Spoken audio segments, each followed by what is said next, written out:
Hi everyone, so we're going to be doing another example with useStates and arrays, and this time I want to create some sort of input field that automatically updates the array as the user types in the input field. So let me import the useState, and I'll set up the function, and then I'll set up the useState right here.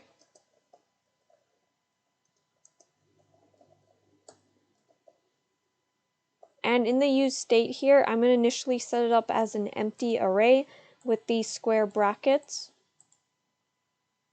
And what I'll just do is I'll console log out item so I know what's in there.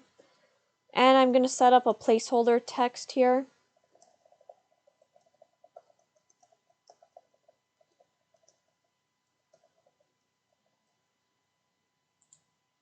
And I'm going to set up an input field.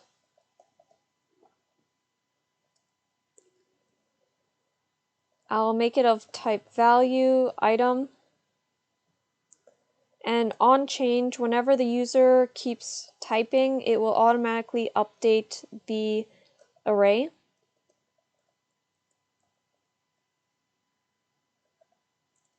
And in this set item, I have to put the square brackets again because I'm saying I want to enter in an array property.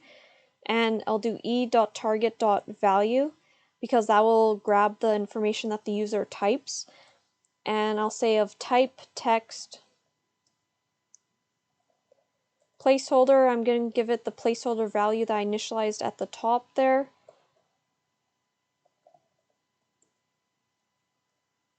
And under the input, I will just call the item so I could see whatever is added in the useState will be added in the browser itself as well. And make sure the console.log, it says item, not items here, so then it's spelled correctly.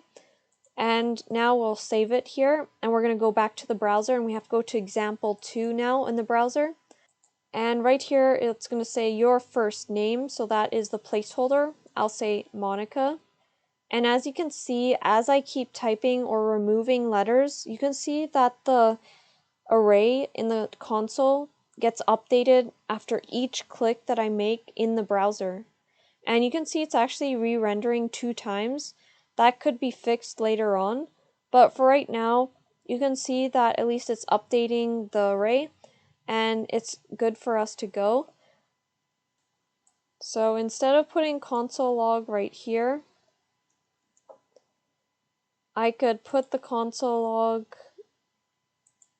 let's see,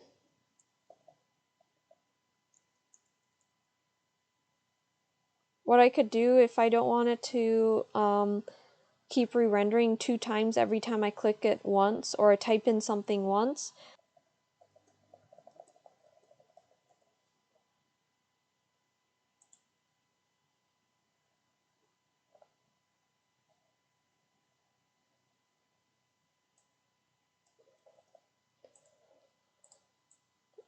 So what I could do in order to prevent that duplication of all of that information from duplicating each time I type something, I put in a useEffect.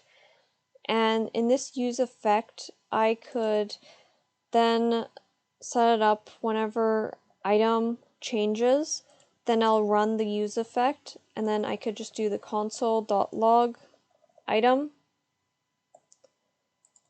And now the useEffect should only run whenever there's changes to the actual item, which will be set in e.target.value here in the input field. So it should update this useEffect only once whenever it updates, so then it'll console log out the item. So now let's go back to the browser.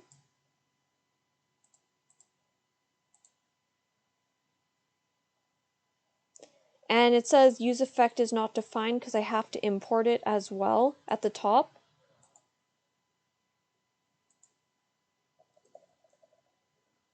And I added the useEffect up here in the import. And then I'll go back to the browser after I save it. I'll just refresh the page. And I'll have the console log open on the right side. I'll type in my name now, and you can see here that it's not duplicating anymore. it's just doing it once. So now we know that it's only rendering once each time I type in one letter at a time.